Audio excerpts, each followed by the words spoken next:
What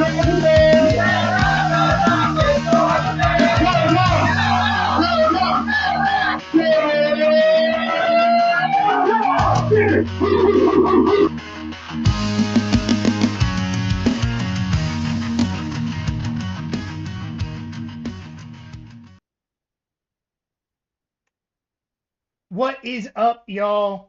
This is John, Mike, and Caleb back for another episode of the Nothing Finer podcast. As always, you can find us as part of the Fans First Sports Network, but we are live on YouTube on Sundays, like right now, live on Millions on Thursdays. Mike and I write for Fans First, audio everywhere else, YouTube for every episode, Rock House this Saturday specifically. And I just want to take a minute and kind of emphasize what this watch party is going to be. Because if you're not familiar with Tybee Island, you don't know Pirates Fest. And it's literally insane. They have Pirate King and Queen that were crowned last week. People dress up like pirates all over the island all weekend long. People drink from sun up to sundown. We're throwing a watch party quite literally in the dead center of it for the Deep South Soulless rivalry. Thinking about doing a little bit of a costume contest for some prizes. We have our new logo on a pirate flag that's going to be in the mailbox tomorrow. We got some new stickers. Oh, yeah. Should be in the mail by This Friday. logo, by the way, was complete coincidence, right? We did not know this was happening at this time when we designed it.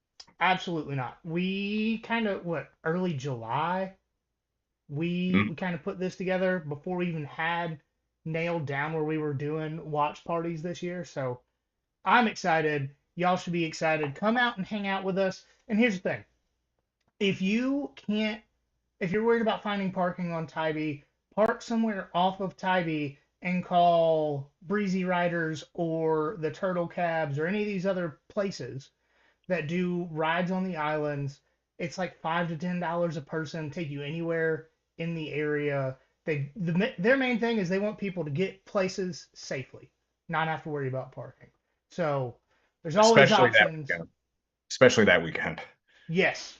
100%. Like half of the day on Saturday, the island will be shut down for a pirate parade. It's crazy. I'll have to get with you about like details about it because I haven't gone to it before, but we're planning on spending most of the day out there. So everybody, kids and all that. So we'll see. Remember, you do have to get on stage with me for announcements. So like, be able to stand up and speak, preferably. Yeah, I'll be able to do that. It's not like the Georgia-Bama game where words were not able to be said. Wait, which Georgia-Bama game? The one we watched together or the one from a couple weeks ago? Yes. Okay. Just something about that game. I can't watch this over. Yeah, that is a tough one. All right. So I've been doing most of the talking, but how have y'all been? What are you drinking? I am pretty good. I am drinking another Mike's Hard Lemonade because that's just what my life is right now. I've got very loud children over in the next room. Not sure if you can hear them at all. It's normally past the bedtime, and it's not in bed right now, but that's okay. How are you guys? You call your child an it? They haven't picked their gender yet. Yeah. You don't know until you're like 22. I thought they were deciding at like 5 now. No, we had our gender reveal for Braylon over the summer. Oh, okay, good.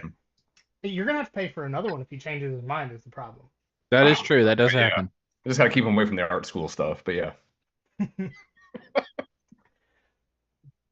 But no, I'm good. We my absence the last couple episodes where I was down in Florida. I had a week off from school, so we took the kids down to Orlando for a couple days. Had a good time. Again, as I kind of mentioned on y'all's preview pod for the Kentucky game, I made a killing at the Hard Rock Sportsbook. All in all, I'm like up $500, so I'm pretty happy with that. So I paid for like 2 Disney tickets, so that's cool. Um, Put your mortgage on it next time. I'm just kidding. I put Put your the mortgage biggest on bet. what Kaleb bets against. Yeah, there we go. Well, to be honest, like the biggest win that I had over the last like week was the Lions. It was the biggest bet I ever made because I was that confident that they would beat the Browns by like over 10, and they did. So that worked out really well for me. But no, but it's all good. How about you, John? Doing pretty good. I just spent the day, went to church, meal prep, went to Sam's Club on a Sunday, which is always an adventure. Especially when it is raining outside. It's just always lovely. And especially that Sam's Club that I assume that you went to. Uh-huh. Yep, Yeah. that one. Yep. Yeah, it sure is something. No, That it is. was pretty good. Had a chance to do some stuff around the house this weekend, because we did not go to the game. This might sound blasphemous to some Georgia fans out there. Kentucky homecoming noon kickoff, tea and crumpets crowd where most people are taking their small children to the game is not worth me driving 5 hours. It's just not. And then coming back. Right. 5 hours each way. It's not. So um we didn't go to the game, but watch party this weekend. Probably gonna try to go to the Ole Miss game. Potentially have a doctor's appointment on a Saturday that week. So might, Ugh. yeah, we will see about that. I'm gonna be bummed if I miss it, but it's one of Grayson will those. probably Grayson will probably be there too. God, man. It Grayson will not be there. Oh, dang. I texted him about it a few weeks ago. His new wife is friends with people that have fall weddings. Right? Uh, Inexcusable. For the record, when I had a fall wedding, but I did it on a Friday night. It was lit. I was married in March because fall weddings are communism. Saturday fall weddings for sure. Yes. Um. I just realized I've been muted like this whole time, but I told my wife that if we got married in the fall, 0 people in my family would show up. Yeah. Yeah. And so we did it in May, and I'm very grateful for that. Yeah. All right. I've been to 2 fall weddings. 3. 2 of them were on a Friday, as you do, Mhm. and one was 2016 Georgia versus Nichols. See, I went to one the week before. I was paid to be there. It was my cousin's wedding, but I was still paid to be there to make music. But my dad brought a big screen TV and hooked it up outside of the reception venue. So we still watched Georgia play North Carolina during the whole reception. No, so it was a bunch of my wife's friends from college, and this is way tangent, but the wedding was after the game. And me and this guy that I just met because his date was also in the wedding and we were not. We met at the rehearsal dinner. We're like, hey, you want to go to the Buffalo Wild Wings in Augusta and watch the game tomorrow? Because the wedding was in Augusta. Let's go. So we watched that game with the Buffalo Wild Wings in Augusta. Neither of us were old enough to drink yet. So we sat there and panicked, sober and angry. Thinking we were Florida or Tennessee. Yeah, it was bad. It was not good. But speaking of Florida, hideous orange and disappointment, Texas at Florida. There we go. Florida +6.5 covered the spread over a 41.5 hit. And I was so confident about that under. And then Florida came out and scored so much in the first half. And I was like, you know what? I don't even care. If Florida wins this game, I don't care about my bet. Yeah. Although, should have done the Texas team total like I did. That probably, yeah. I will That say did this hit. game, The under did hit. This game was almost as bad as I thought it would be, except for the defenses were also completely inept at moments. Yes.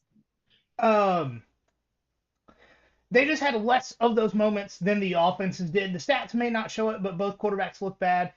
And DJ looked better, but theoretically, if he hits just wide open passes, and by wide open, I mean the passes that he missed, there was not a Texas player on the screen at the same time.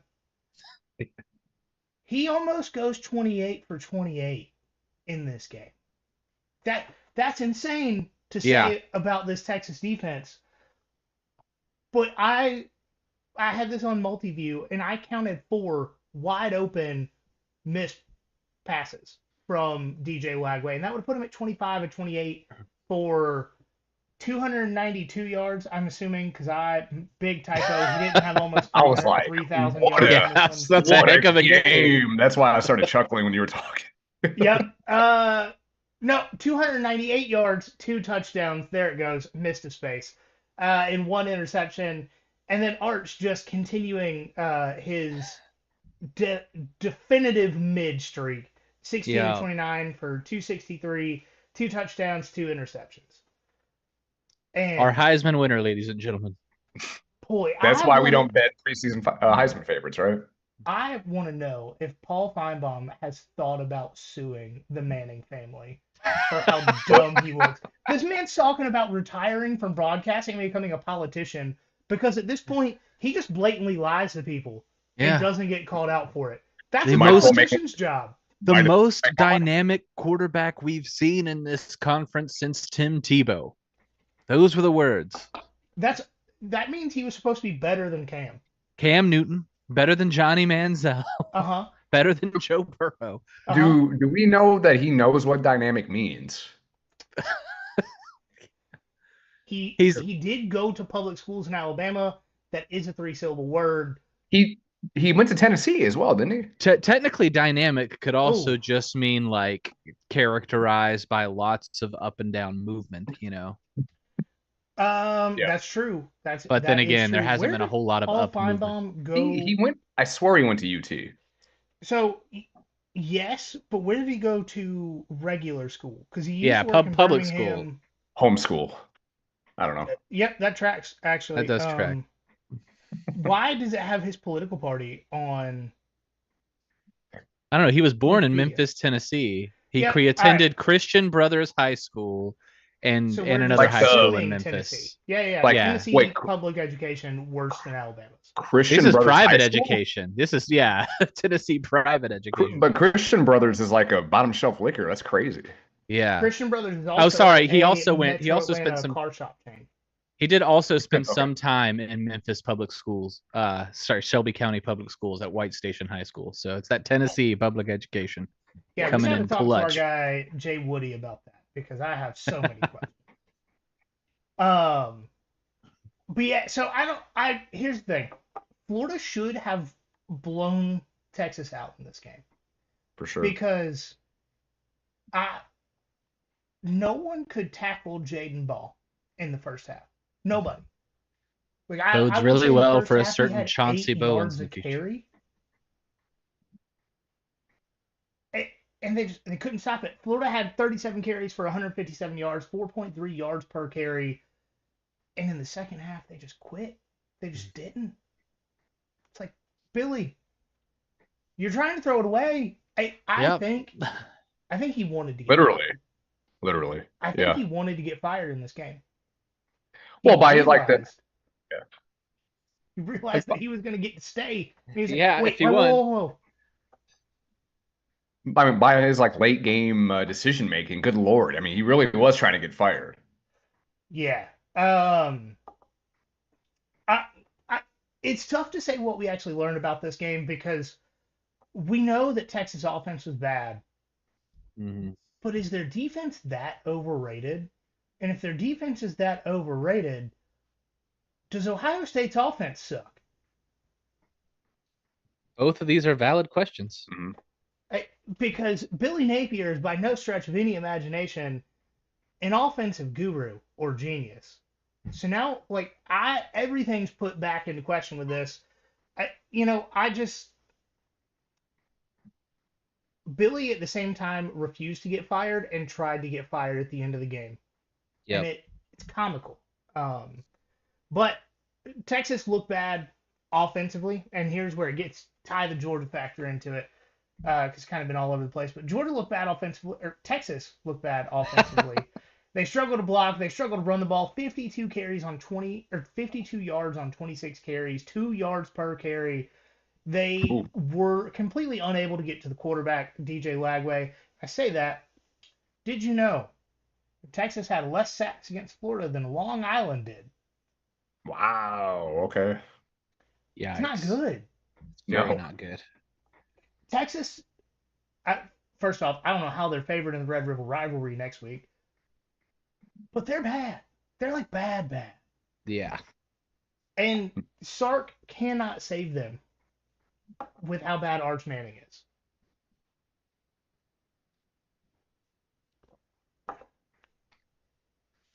No, not at all. Yeah. Oh no, what were you gonna say? Oh, you go ahead. Your notes are first. Yeah.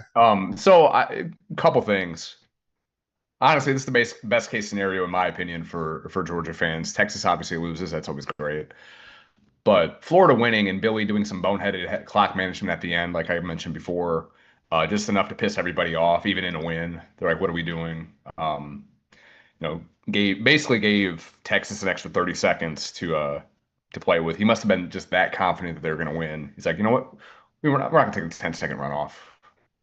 Take a timeout, save that. Just dumb. I've been harping on Billy's end of game clock management forever. Like they should have beat Tennessee last year and they didn't do it because he was being a coward. But that's beside the point. But I mean, at this point, you can't fire him after beating the preseason #1 team in the country. For now, at least. Right. For now. Beat the number 9 team for 2 years in a row. Yeah. That and then just like kind of looking forward, Texas has the rest of their schedule. Red River rivalry, at Kentucky, which is not a gimme. It's not. At Mississippi State, not a gimme. Vandy at home, still not a gimme. At Georgia, Arkansas, and then A&M in Austin. So I mean, this team could be as bad as 6-6, but honestly, they're probably going to be closer to 8-4. But 6-6 is on the table. Like Texas is back. No, Texas is a blip. Yep. I mean, Texas is back to what they usually are. Oh, that's fair. That's fair. That is fair. Like a 7-5, 8-4 team. Yeah, because if you want to talk about program history, Texas has been relevant for blips every 20 years or so. So yeah, that's probably accurate. Yeah, fair. So that's the real back that everyone's been asking about, but they are back. That's it. Oh yeah. This is also, by the way, where I remind everybody that I picked Texas to go 8-4 and Florida to go 7-5 before the season started. I think I picked Texas to go 8-4 as well. Yeah, sure I did. Okay. Yeah. So now it looks like I was honestly too generous to both of them. But what we should learn from this is that everybody should stop listening to the mainstream sports media and start listening to us. Clearly. Unless I'm talking about bets, because clearly we're right all the time. If we're just picking games, we're a lot better. Yeah. We would, like, when it comes to us making predictions based on data, we are a lot better. Yeah.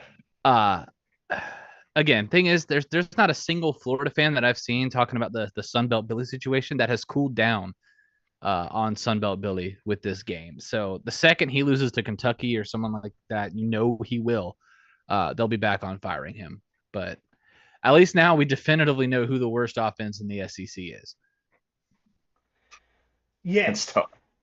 I'm trying to find our helmet schedule picks to see what I had Texas doing, because it was not 10-2. No, I think yours was 9-3, and Mike and I were both 10-2. Like, none of us were super high on Texas. 8. Wait, what? I think we were both 8-4, right? You and I were both 8-4. Yeah, I was saying. I thought you said 10-2. My bad. No, it's just saying. I think John was 9-3. Let me see. You must have your graphics way more organized than I do. Because I got work pictures of like the internal part of a fire pump in here. And... oh, I'm back in April. Where am I going? I don't know. We're going to keep going until we find this, aren't we? Yeah, I mean, oh, here we go. I found it. We pinned it, didn't we? Yeah, we pinned it. I have 9-3. Yeah, I do okay. have them losing to A&M in Austin. Oh. So none of us were particularly high. No. Well, I was 9-3. I'm not going to say that none of us have been high, but we were not on Texas. No, not at all. Oh, all right. Speaking of high, Miami at Florida State, because boy, Michael Irvin sure does go to sidelines, doesn't he? I freaking love cocaine. Like at The this meme point, I talk would about it. love to sideline party with Michael Irvin, and I want to Yeah. know what compartment of like the trainer's bag he keeps it in, so he can just go in the injury tent and go, "All right, we're He's back." snorting. He's snorting the hash marks. There's no doubt. He can afford it. Yeah, oh, Yeah. yeah. Miami covered the 2.5 here over or the under of 54.5 hit. Another team that's not good, Florida State. How this team just physically dominated Alabama and then Georgia lost to that Alabama team still confuses me, except for the fact that Kirby cannot coach against Alabama. Yep. Maybe when Diego Pavia leaves and Clark Lee gets fired in 2 years, we hire Clark Lee as the coach for Alabama games. Not against it. No, not at all. Well, not at all.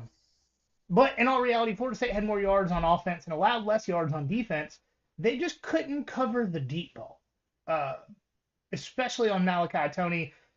Carson Beck lived on making throws downfield with wide receivers that can actually catch footballs. Arian Smith is not on the field for Miami. It's probably a good thing. All things considered, Florida State held up well against Miami defensive line and pass rush. They just couldn't score until it was too late in the game to actually make a comeback. The biggest takeaway I have from this game is this is the third game this season that Miami has allowed a flurry of offense late in the game to make games one possession. So that tells me Miami has good first string guys on defense, but if you go hurry up, they don't have the depth or the discipline to stop offenses late in the game. But the problem, they ain't play nobody, Paul, until Charlotte, where they play probably Georgia Tech or Virginia at this point, is who they're going to play in Charlotte. And honestly, Virginia and Georgia Tech's offenses are both going to pose a significant threat to Miami, but that's going to be the first time they're tested, and they're already going to be in the playoff by then. So, Just a note, Virginia. Oh, never mind. That's Virginia Tech. Continue. I was going to say Virginia plays Georgia Tech. Well, I was just going to say, I was looking at the schedule for Georgia Tech and thought, oh, Virginia plays Georgia Tech next week, but it's Virginia Tech who plays Georgia Tech next week. So those two don't play either. Georgia Tech's got nobody on the schedule. Yeah, I think there's a chance that what was it, Georgia Tech, Virginia, and then there's one other in Miami can all go 8-0 in the ACC. That's true. And yeah, the Georgia Tech's toughest test is going to be at Duke. Oh, that's true. Oh, okay. So Georgia Tech and Miami still both can. Yeah. As long as they don't lose at Duke.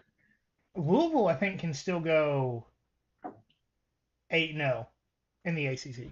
It might have been Louisville then. Okay. Whatever it is, the ACC's in for a wild ride. I mean, last night a Duke-Cal conference game, kicked off at 11 o'clock. It's more Big 12 than the Big 12 is this year. Louisville can't go 8-0 because Virginia just beat them. Yep. Virginia won that game. Yes, they did in overtime. But Virginia also already lost to NC State, so they can't go 8-0 either. So we're looking at an undefeated in conference, Georgia Tech and Miami. Yeah. Georgia Tech having the opportunity to do the funniest thing possible by beating Miami at the last minute. Yeah. And then maybe getting a bye. Beating Miami in 8 overtimes would be crazy. Yeah. No. I don't want 8 overtimes. I want Miami, they start passing the ball, having it up 4 points with 2 minutes left, and 3 incompletions, 3 and out. Oh no! We gotta punt the ball to Georgia Tech with 1 minute and 42 seconds, and then Haynes King just slams his head, no helmet, into the brick at the side of the stadium, gives himself another concussion. He's like, "I'm the greatest alive." Yeah, we're done. We won. You know what they would actually do? They would punt the ball with 24 seconds left and somehow botch the snap. That is more accurate. Mm-hmm. Yeah. They're up 1, botch the snap, safety out of the back of the end zone. It hasn't happened yet. They're due Gabe for Whitting's safety would be hysterical. Anyway, All right, where are All we right. at? I think it's me now. So, I mean, you kind of said this already because I didn't look at what you wrote down before I put my notes in here. But like you, I don't think Miami's that good, even though I did rank them second. Just You have to. by circumstance, by resume at this point, they haven't effed up yet. So yeah, they're the second best team in the country as of right now. And they'll probably end up being undefeated, like you talked about. So looking at the did this out of order, but Miami's schedule, they have Louisville their next game, Stanford at home. Then they go to SMU for the first time they leaving the state of Florida, so that's fun. Uh, Syracuse at home, NC State at home, at Virginia Tech, at Pitt. They're going to go 12-0. The fact that they wait until their what is that seventh game, eighth game Mm-hmm. to leave the state of Florida is crazy. Yeah, I don't. Poor Stanford having to fly out to Miami. That has to be like Yeah. a 7-hour flight. They signed up for it. I don't feel bad for them anymore. No, yeah. No, not at all.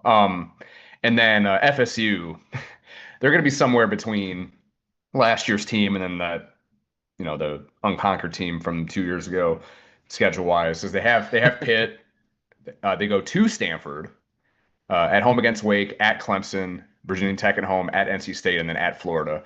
So there's not a gimme left on the schedule for Florida State at all. I mean, yeah. So who knows? It would be hilarious if they miss a bowl game again. I don't think they will, but it's possible technically. Yeah. But either way, there's a very high chance now after this loss that they missed the playoff. Mm-hmm. Oh, Florida State, yeah, they're not making it. They're done. Yeah. But yeah, I also have to agree with you guys that Miami really hasn't proven anything to me, at least in terms of being better all around than say last year's Georgia team. Which I mean, that team won the SEC, so it's not necessarily a knock, but I still don't think they'll be playing in that big game in their own stadium in January. But it does tell you the state of quarterback play this season that Carson Beck is the Heisman favorite simply because he has not sucked yet.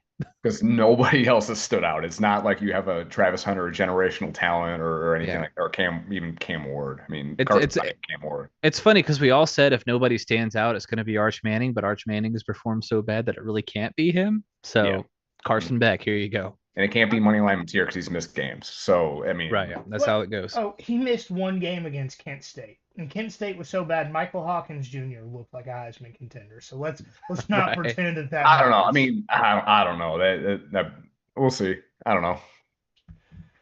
All right. Vandy at Alabama. Wait, one thing. I forgot to say this. My Miami at Georgia playoff game still on the table.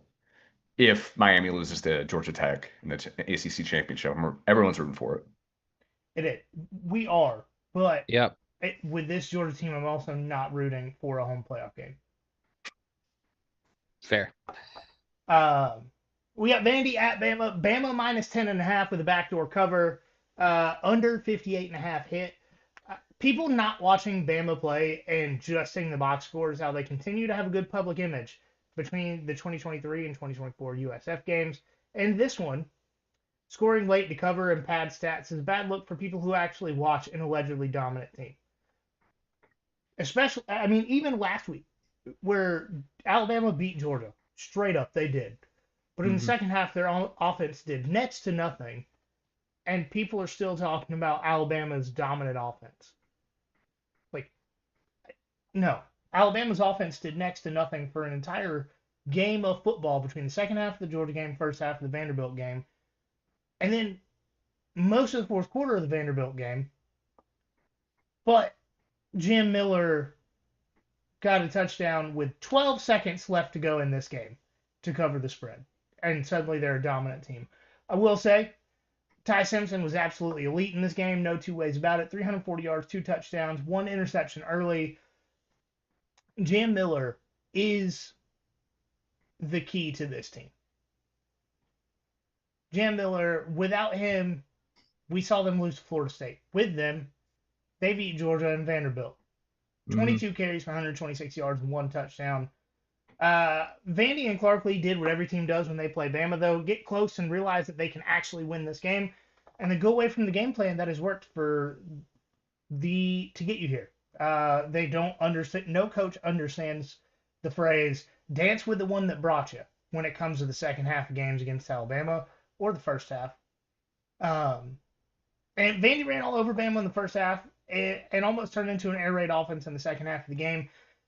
They had 18 total carries in this game. Oof.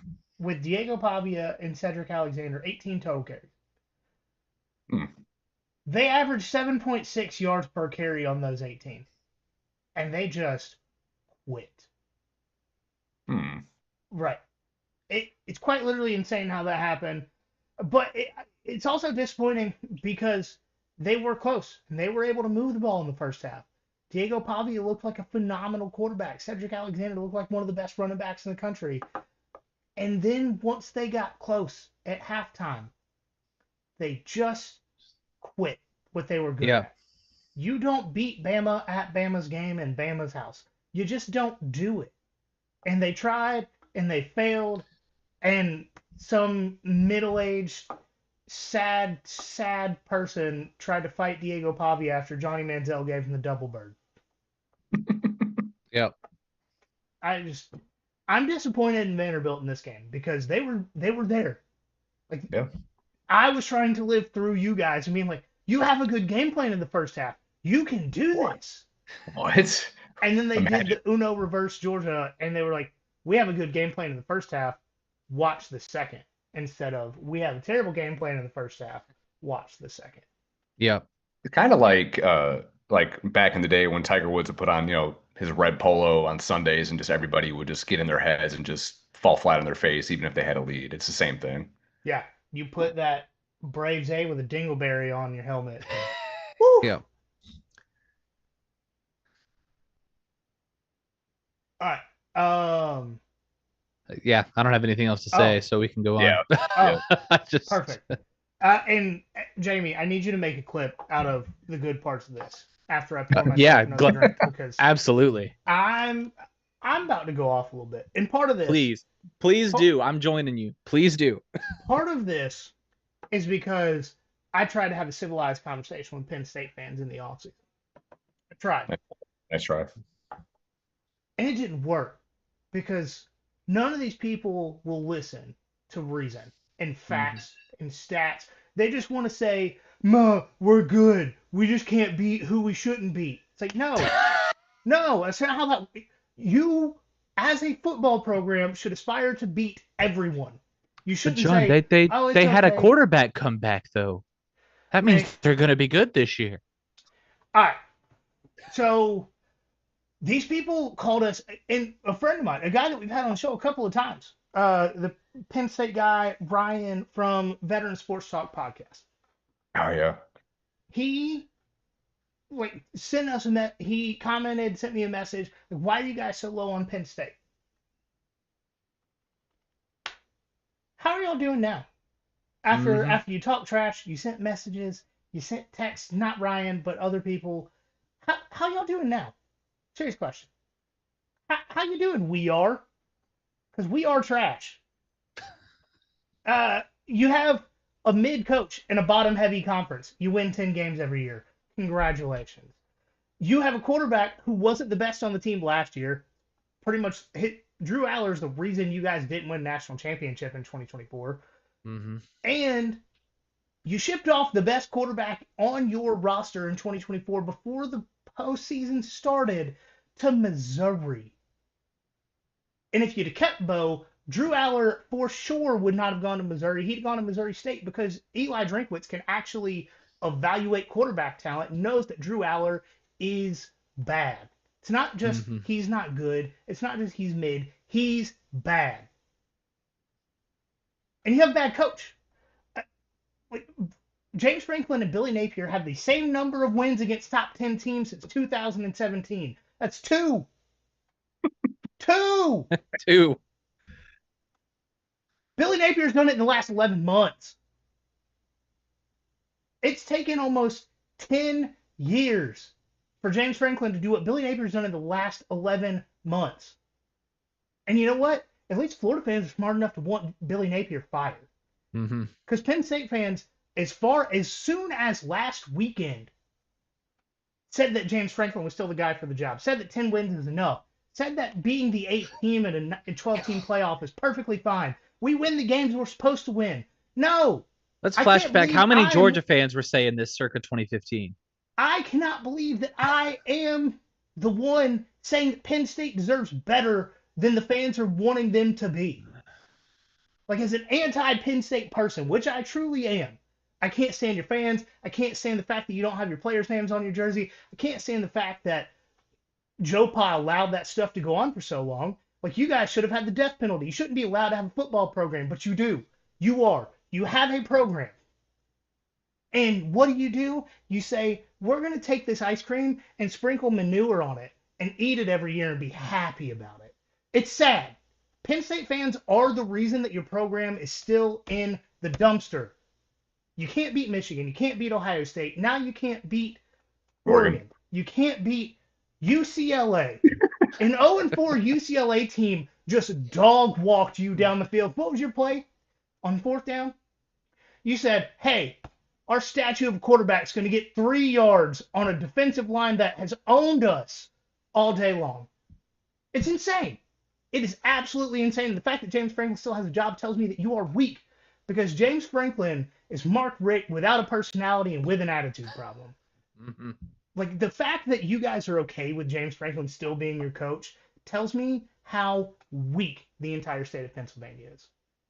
Ooh. Because it's absolutely ridiculous. And I pity Penn State fans for talking themselves into witnessing this trash year in and year out. You remember, too, every single week before the Oregon game, when we put the Nothing Finer poll out on Instagram, there was a huge number of people clowning us because of how low we ranked Penn State. And that low ranking is mostly due to the fact that the two of us said we wouldn't rank them higher than 15 until they won a big game. And now look at it. We were more right to do that when we realized. So they're out of my top 25 completely for the rest of the season, unless they beat Ohio State. And I'm keeping the rule. The 15 rule works perfectly for Penn State because that's all you deserve. No team should go to the playoff without being able to beat the one of two good teams on their schedule. If your schedule is that weak, if your first three games are against a bad Group of Five or FCS teams, you should not get the benefit of the doubt at any point ever. They played Villanova in football. Yeah. And they didn't cover the spread. Right. They didn't cover the spread against Florida International either. They didn't cover the spread against a Nevada that lost to an FCS team. Which is fine. Georgia didn't cover those spreads either. They didn't crack any higher than 5 before the game against Tennessee. Yeah. Penn State's been number 2 all year until the Oregon game. With first place votes up until last week. They were almost the number 1 team. They missed out on by a couple points, like a handful of points on I think the coaches poll, right? And the AP poll. To start the season, they were number 2 barely. Mm-hmm. Something crazy that I saw right before we got on about this game. So UCLA interim head coach Tim Skipper is now tied with James Franklin with 1 career top 10 win against a Big Ten opponent. So good for him. Good for him. And also, and y'all are poo-pooing UCLA. They had a blue out. Like all 8,000 fans in the Rose Bowl all wore blue. You can't undersell that, how difficult it is. You're telling me that they told their fans they wore alternate jerseys against a top opponent, and it wasn't a curse. They actually won the game. That's crazy. I've never heard of that happening before. All the players' family wore blue, and also Nico won a game this week. Tennessee did not. So all right. So, we've had our fun at the expense of Penn State and slightly at Tennessee. I do want to say there were a few really awesome things that happened in this game. Yeah, for sure. So, Rick Neuheisel, he's a CBS guy. If you ever watched literally any SEC game before last year of the last 20 years, he's been one of the studio guys at halftime in between games. He's awesome. He used to be the UCLA head coach as well. Yes. For part of that time, yeah. So Rick Neuheisel has had the opportunity to cover his son as a reporter, and then when his son was a player, and then he had the opportunity to post-game break down his son's play calling, beating a top 10 team after his son took over as the offensive coordinator 4 days ago. That's cool. It's such an awesome experience. And, he straight up apologized to Penn State fans because he broke down crying, like so proud of his son after UCLA has scored 57 points in their first 4 games combined against mostly Group of Five or FCS opponents. His son, and excuse me, I don't remember his first name. Started with a T. It's either Tim or Tony. I can't remember. Scored 42 points in a single game against a top 10 opponent. He got carried off the field after that game, just like he did again, like he did as a player too. Like it was eerily similar. It was pretty dope. I mean, it was really, really cool. Absolutely. And then, one last clowning of Penn State. You've done the unthinkable. You found a way to make Nico likable. Because in the post-game press conference, offense coordinator Neuheisel, I once again sincerely apologize because this is an awesome story. Tim or Tony, can't remember. It's one of the two. He's a position coach up until a few days ago. Did not know how the headset worked. It's Jerry Neuheisel. Jerry. Oh, I was way off. Way off. Oof. I apologize. Sorry, Jerry. Could be with the T. I mean, it's California. Who knows? No, that's on me. Hand up. That's my fault. This isn't even the notes to talk about. We just talk so much trash about this game, But Jerry Neuheisel didn't practice the headset part of being an offensive coordinator. He had no idea how it worked. He was learning in the game how, I got to flip it down and hit a button, and sometimes he would hit the wrong button.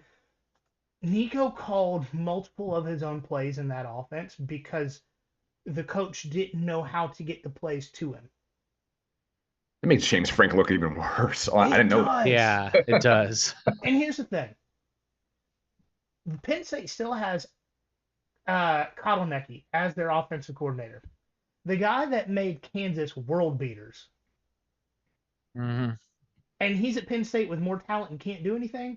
That tells me that he's handcuffed by James Franklin, who doesn't deserve a head coaching job. Yep. Like, it blows my mind. He is a program builder. He is a floor raiser. Sure, he may even raise your floor to where you can't stand up between the floor and the ceiling. But he ain't breaking that ceiling. Yeah, that ceiling is what it is. Yeah. The Mike White of college football, James Franklin. Facts. Yes. Good meme. I will be making that later. Awesome. Kentucky at Georgia. Georgia covered 19.5 because it did drop right before the game. Under 49.5 hit. I honestly don't think we're going to spend a ton of time in the weeds of this game. Just because there wasn't, I'm mad, right? I get mad after every Georgia game. I don't understand. I want to be a different person. I'm not. I don't know what to say about that. But I can't be the only one disappointed that Kentucky got 2 touchdowns in Athens for the first time since Kirby took over. Can I? No, you're not. Okay. Ready to get rid of Schumann and T-Rob right away. So that's a statistical breakdown that I plan on making soon, because Glenn Schumann is not the problem. Glenn Schumann with different defensive backs coaches has been a top 10 defense, top scoring defense. Mm-hmm. Glenn Schumann with T-Rob, suddenly nobody on the field can play. I'm gonna get into it. That's what I plan on doing in my free time this week, but it's still disappointing. Yeah. Allowing 225 passing yards of this Kentucky team also still has me very concerned about the secondary. I know that I did the fire Bobo graphic every week. I've done it once. Bobo's not the problem. No, not being able to stop a forward pass is the problem. So I'm gonna change that to fire T-Rob meter. And it's gonna always be red. Always. Yep, always. Unless Auburn has negative passing yards, it is still red. And even then, which probably it might happen. Jackson Arnold, we'll see. The rushing defense is still absolutely elite. Kentucky wanted to run the football. they had less than 100 yards on the day. I'm happy with the rushing offense. Once again, almost 200 yards out of that group. When at a certain point, I don't want to say Kirby took his foot off the gas about after halftime, but the team definitely just went into preserve a win and practice things we want to practice mode after halftime. Which, live practice, there's a reason the NFL does it in the preseason. I understand it. I'm still not happy about it, if that makes sense. The passing game plan, I'm not happy about it. Mike has actually a few stats we're going to talk about to emphasize why. But last thing, and the positive note that I'm going to end this on before we get into everybody else and the stats and all that kind of stuff we talked about. Elias Williams need to be more involved with blocking, passing. He needs to be the number one tight end. Look, I love Oscar Delp. I have been high on Lawson Lucky for years. Mm-hmm. Elias Williams is Brock Bowers' hands with Darnell Washington's size. Yeah. Might be Brock Bowers' speed, too. Right. It's close, at least. And with that combination, he needs to be on the field significantly. I don't care if he doesn't know the playbook. You know what his playbook needs to be? Block. Go get it. block the edge, chip the edge, go be an athlete, catch a pass. That is your playbook. It works so well for everybody else. Nobody needs a PhD in Mike Bobo to be a starter on this offense. Go out there and be a damn athlete. That's kind of what you're getting paid almost $1 million as an 18-year-old to do. Yeah. According to people who don't know ball, we only have 2 plays in the playbook anyway. Yeah. Throw Elias a screen. I mean, honestly, it would work. It probably would. That reminds me of the, I can't remember if it was Vern or Gary back in the day talking about Todd Gurley. If you want to tackle that man, you better bring a friend. Yep. All-time line. Yeah. It is. All right. So, Mike, do you want to bring up you brought us some fire stats this weekend. Do you want to bring those up now or at the end of your notes? No, I can do it now. Well, no, I'll do it after we finish talking about this, because it kind of relates back to Miami as well. But you were keeping count of the amount of screens that were thrown in this game. I know ESPN at the beginning said that Georgia throws screens on 30% or Gunnar Stockton throws screens on 30% of his plays. Do you remember how many they ended up with, or how many you stopped at? So I will say I stopped counting when Gunnar came out of the game.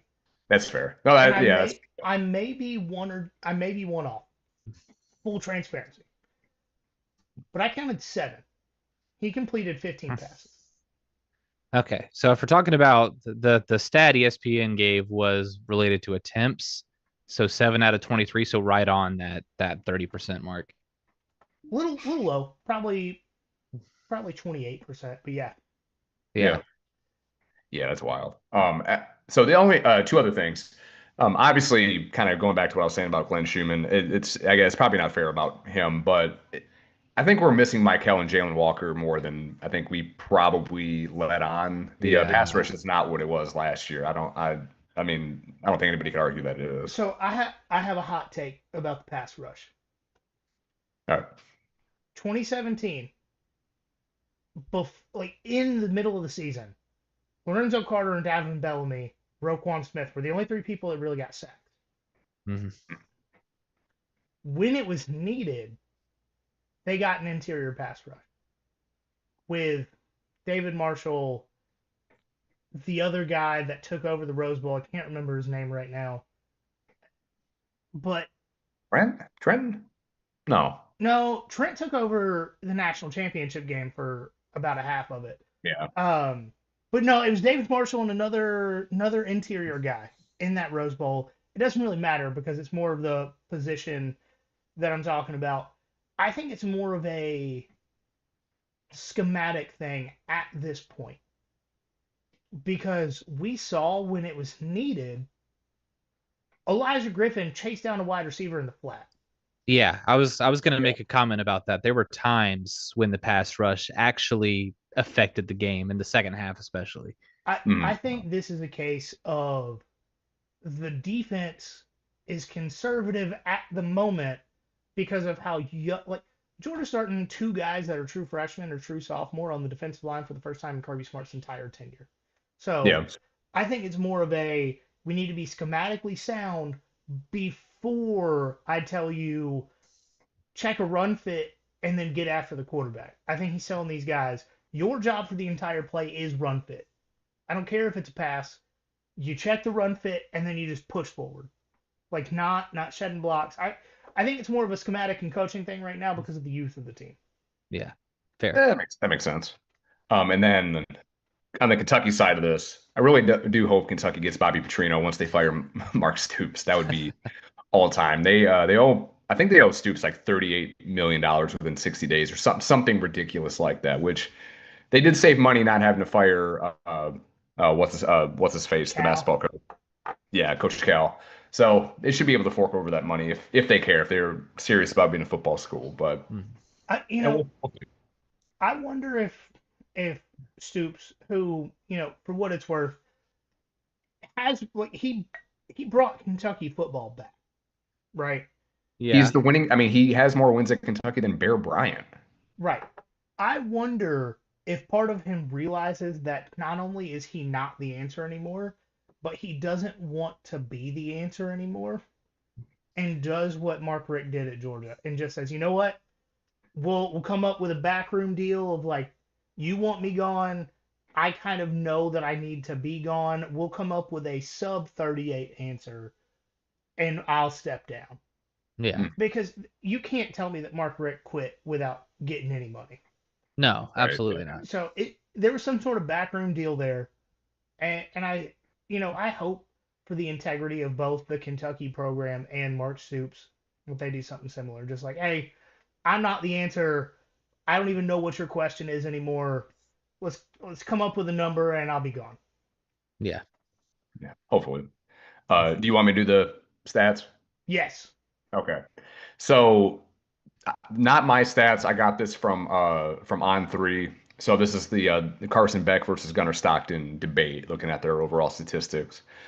So both have played three Power Four teams, a ranked home game, a ranked road game, and a non-ranked home game. Okay. Mm-hmm. Gunnar Stockton, 51 of 74 for 630 passing yards, so close to a 69% completion percentage, 68.9%. Four touchdowns, one interception, 152.2 passer rating, which is an 88.7 QBR. Not to mention 24 carries for 108 yards and three touchdowns. That's Gunnar. So that's 7 total touchdowns to 1 pick. Yeah. And yeah, pretty good. We did ask for that interception. We did. He also did play better after the interception, just saying. Yeah. But Yeah, I was going to talk about that. That very much so. Yeah, the cherry is broken. Now you can sling it, right? Yep. But then, so going over to Carson Beck, who, like we kind of mentioned, because he hasn't really screwed up yet and he's undefeated on a top 2 team in the country. Carson Beck, everyone's Heisman front runner at the moment, or most everybody's. He is the same statistics, same criteria that I used for Gunnar. 57 of 87 for 606 passing yards, 65.5% completion percentage, 6 touchdowns, 1 interception, 146.3%, or 146 passer rating with a 75.1 QBR, 10 rushing yards, and no touchdowns. So what I'm hearing is Gunner's got a higher QBR. Mhm. Gunner's got more total touchdowns to the same number of interceptions. Yep. And Carson Beck is the Heisman favorite. Gunner's also played in more big-time games and had kind of a couple of rough weeks, if we're being honest, in the passing department. Yeah. Specifically this week. This week was not good. He was Yeah. still a baller. Yeah. But it just wasn't good for his numbers, for sure. And Kentucky's defense is still good. I mean, their offense is offensive, but right. But even with a bad. rough week going at it, Gunnar Stockton has still statistically been better than Carson Beck, is what I'm seeing out of it. Hey, but don't you tell anybody on the ACC network, anybody on Sports Center, if you work for a company owned by Disney, you better not say them words out loud. Yeah. You think they regret letting Carson Beck go yet? 0%. I don't. Yeah. But the good news is this weekend Georgia got a dominant victory that's going to set the tone and tell the nation this team's going to win the national championship again. That's right. The equestrian team won 17-3 against Baylor to open the season. Nay. You honestly got me because I did not read your note. Good. That's what I was hoping for. In all seriousness, though, I do think I figured out what the identity of this team's going to have to be found in. And I don't think it's what any of us wanted before the season, but it is what it is. And based on what we just heard, that may not be the worst thing in the world. This season's going to live and die with the backfield awareness of Gunnar Stockton and the running backs. It's just going to have to. Our offensive line. 2024 Notre Dame with a worse secondary. Basically, because our offensive line can't stay healthy. Defense is solid when it comes to making up for the mistakes of the offense once in a while, but they can give up an explosive anytime. They're not consistent. The most consistent thing on this team has been Gunnar and the running backs awareness in the backfield. Gunner's not necessarily perfect in that regard, but he's improving. And honestly, if Gunnar back isn't the quarterback for this Georgia team, Georgia's probably 2-3 right now, giving up sacks like Jackson Arnold does. So again, I don't think it's the worst thing in the world to kind of live and die on how he and the backs read the backfield. Especially since, as we mentioned, Gunnar seems to be taking a little more chances. Like that pick just made him go, no pressure to be perfect anymore. Let's just ball. Got a perfect throw right to the bread basket of Dylan Bell that Dylan had to catch one-handed because the back was just holding on to his other hand. Hey, whoa. Defensive holding did not exist on Saturday unless it was Georgia. Right. Oh, yeah. Silly me. Of course. Yeah, I don't know what you're talking about. Right. We did also, by the way, get our first Kirby Smart hot mic of the year, finally. Yeah. Very angry GG plus an F-bomb was very nice to hear. I will say, Joe Tex, I've said it for years, he's the best college sports commentator in the country. I miss me with the Kurt or the Sean McDonough or the Greg McElroy or the whoever the annoying guy is on Fox. Gary. No. Fox, not CBS. Gus. Yeah. Gus Johnson. Joe Tex is the best in the business because he heard that and shut up mid-sentence. Yep. let us soak it in. Let it roll. Love it. Yeah, the ESPN can afford whatever fine the FCC gives them. That's fine. But yeah, so like having seen that and identified that and seeing the FPE Kirby's bringing out there, like I'm a little more optimistic after this game than I was last week. Not declaring Georgia national champions right now, especially since the front has just got to get healthy and conditioned better. But I'm definitely less disappointed than Taylor Swift fans are this weekend.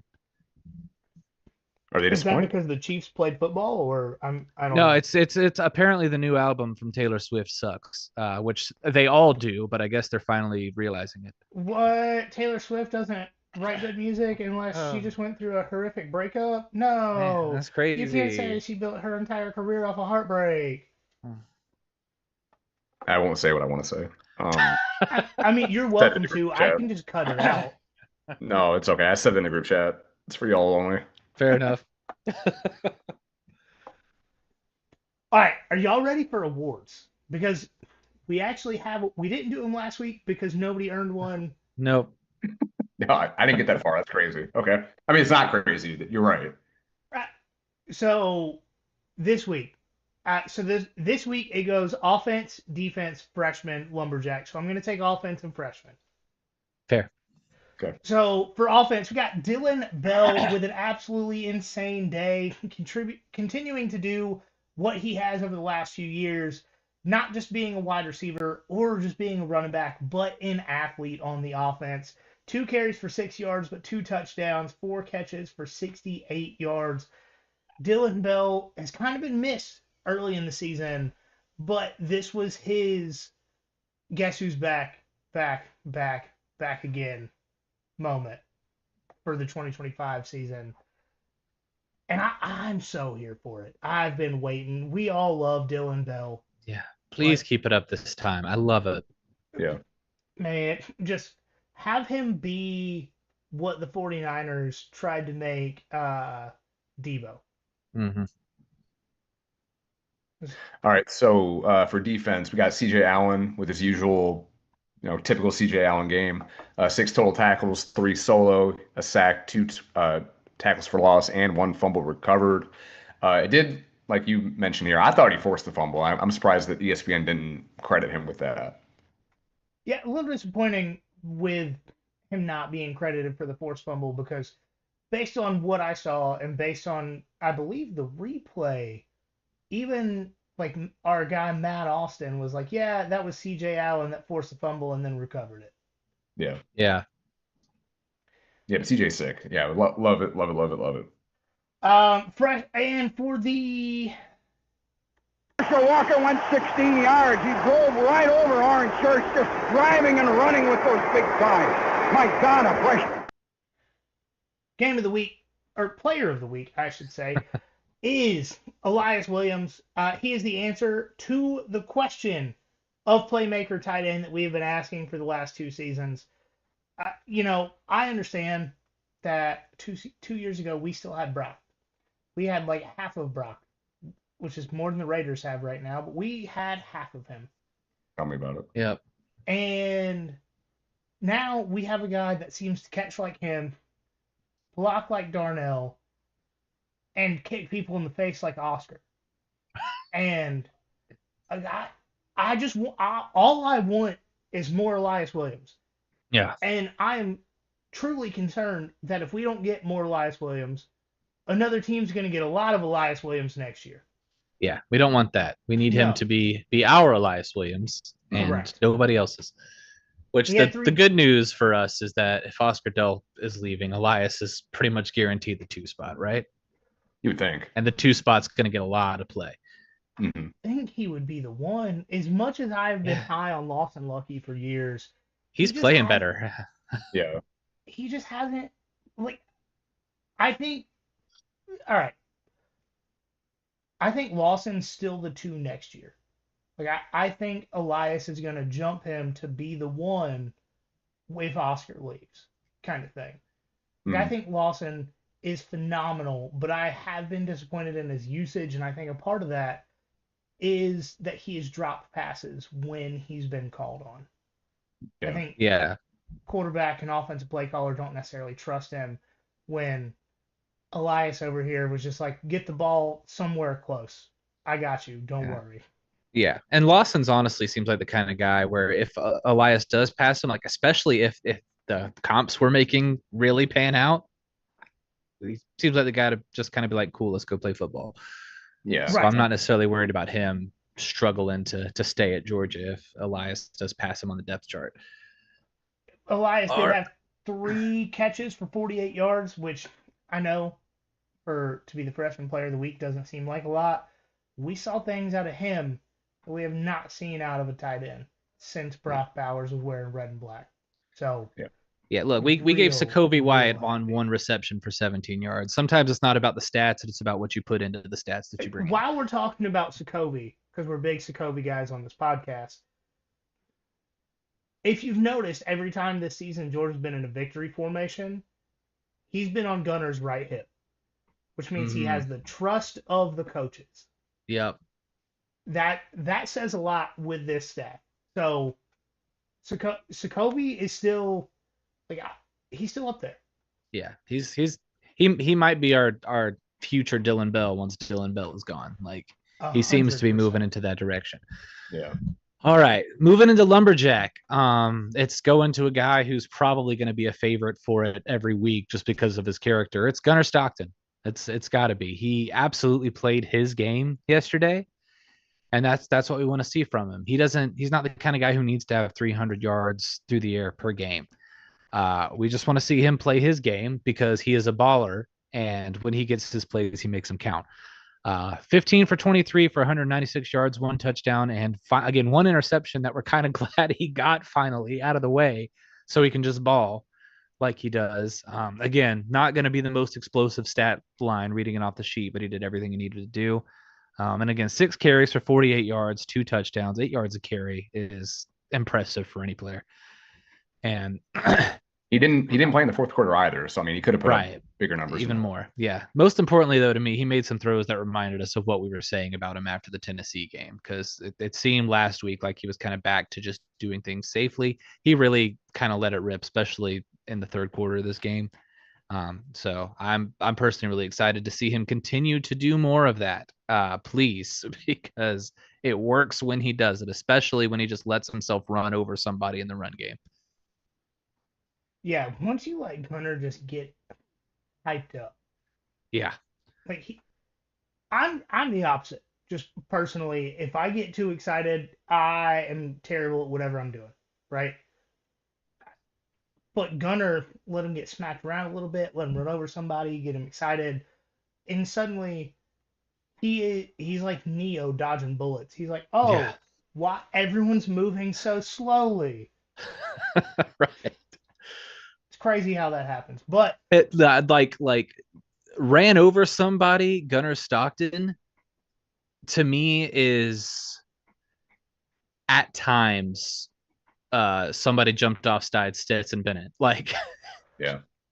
yeah, and especially one of those like he dodges somebody in the pocket. yeah. Like let somebody get a hand on his shoulder pads and him shrug them off. It's over. That's over. Yeah. It's the best pass you've ever seen is about to be thrown, and it's either going to be defensive holding, defensive pass interference, or a 30-yard completion. Yeah. And there's nothing you can do about it. Not a damn thing. All right, that's going to do it for this episode of the Nothing Finer podcast. We should be back 2-3 episodes this week, depending on if we can get an Auburn guest to come on and talk to us. We realized yesterday,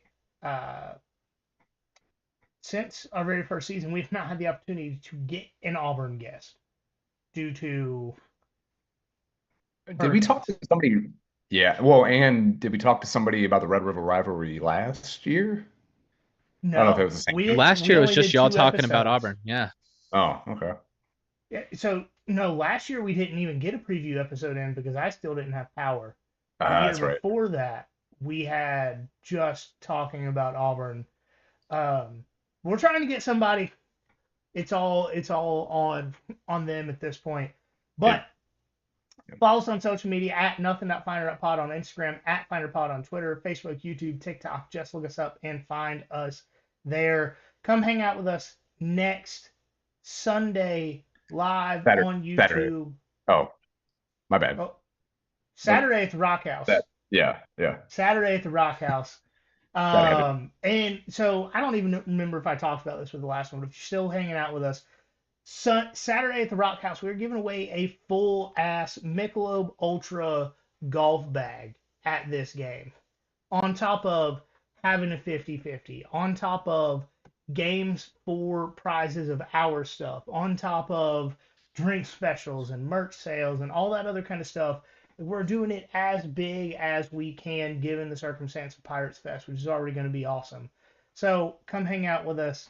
And remember, there's nothing finer in the land than a drunk, obnoxious Mike White has as many wins as James Franklin against top 10 teams. Dang.